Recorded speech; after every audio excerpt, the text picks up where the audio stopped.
Good morning friends. I hope आप सब अच्छे होंगे।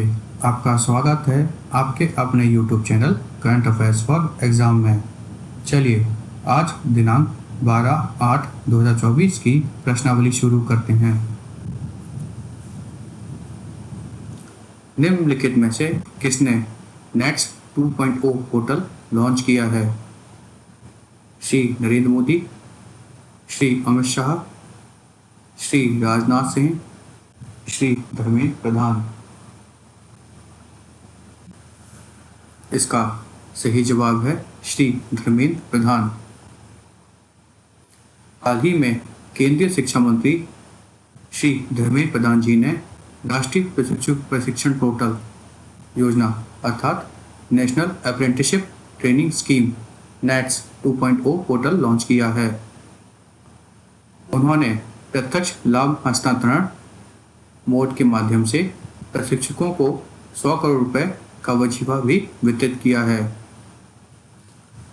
National apprentice training scheme 2.0 portal प्रशिक्षकों के लिए पंजीकरण और आवेदन प्रक्रिया की सुविधा प्रदान करता है, जिससे उद्योगों को रिक्तियों और अनुबंधों का प्रबंधन करने की अनुमति मिलती है।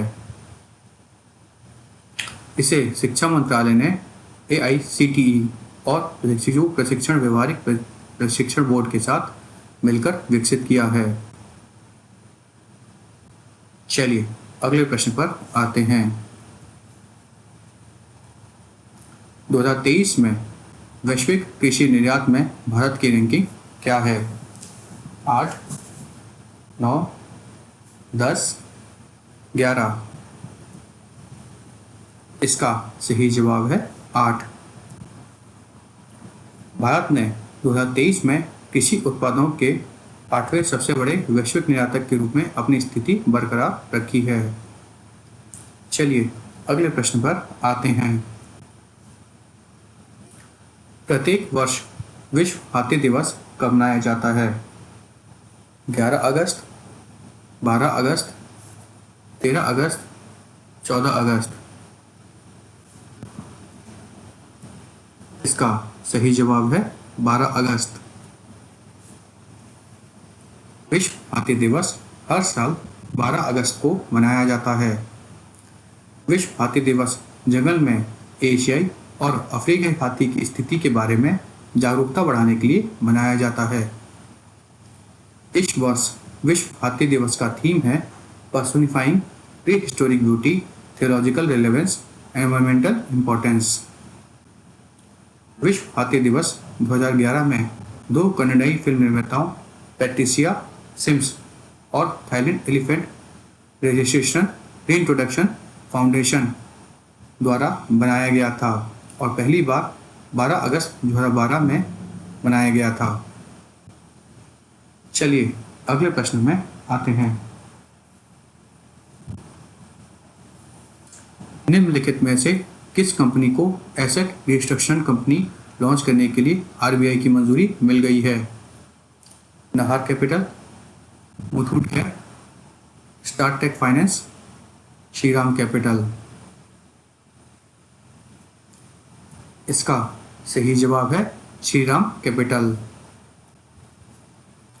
श्रीराम कैपिटल को एसेट रिस्ट्रक्चर कंपनी शुरू करने के लिए RBI की हाल ही में मंजूरी मिल गई है।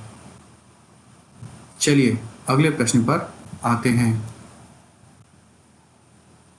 NCERT ने 6वीं से 8वीं कक्षा के स्कूली छात्रों के लिए कितने बैगलेस दिन का प्रस्ताव रखा है? 6, 8, 9, 10। इसका सही जवाब है 10। NCERT ने 6वीं से 8वीं कक्षा के स्कूली छात्रों के लिए 10 बैगलेस दिन का प्रस्ताव रखा है। बैगलेस डेज का मुख्य लक्ष्य सीखने को पारंपरिक कक्षाओं से बाहर ले जाना है। इस पहल का उद्देश्य छात्रों की व्यवहारिक कौशल देखने और सीखने की क्षमता में सुधार करना है। चलिए अगले प्रश्न पर आते हैं। निम्नलिखित में से किस बैंक ने हाल ही में अपनी गिफ्ट सिटी शाखा से 750 मिलियन अमेरिकी डॉलर का सावधि ऋण उठाया है? Bank of Baroda, Punjab national bank, bank of India, state bank of India. इसका सही जवाब है state bank of India. State bank of India ने हाल ही में अपनी गिफ्ट सिटी शाखा से 750 मिलियन अमेरिकी डॉलर का टर्म लोन जुटाया है। चलिए अगले प्रश्न पर आते हैं। मसूद पेजेशियान को निम्नलिखित में से किस देश का राष्ट्रपति नियुक्त किया गया है? Iraq, Kuwait, Iran, Yemen. इसका सही जवाब है ईरान। मसूद पेजेशियान को ईरान का राष्ट्रपति नियुक्त किया गया है। चलिए अगले प्रश्न पर आते हैं। लक्ष्मण प्रसाद आचार्य को निम्नलिखित में से किस राज्य का नया राज्यपाल नियुक्त किया गया है? राजस्थान, तेलंगाना, मिजोरम, असम। इसका सही जवाब है असम। लक्ष्मण प्रसाद आचार्य को असम का 32वां राज्यपाल नियुक्त किया गया है। गुवाहाटी उच्च न्यायालय ने मुख्य न्यायाधीश श्री न्यायमूर्ति विजय बिश्नोई ने राज्यपाल को पद की शपथ दिलाई। श्री लक्ष्मण प्रसाद आचार्य वाराणसी उत्तर प्रदेश के रहने वाले हैं। चलिए अगले प्रश्न पर आते हैं।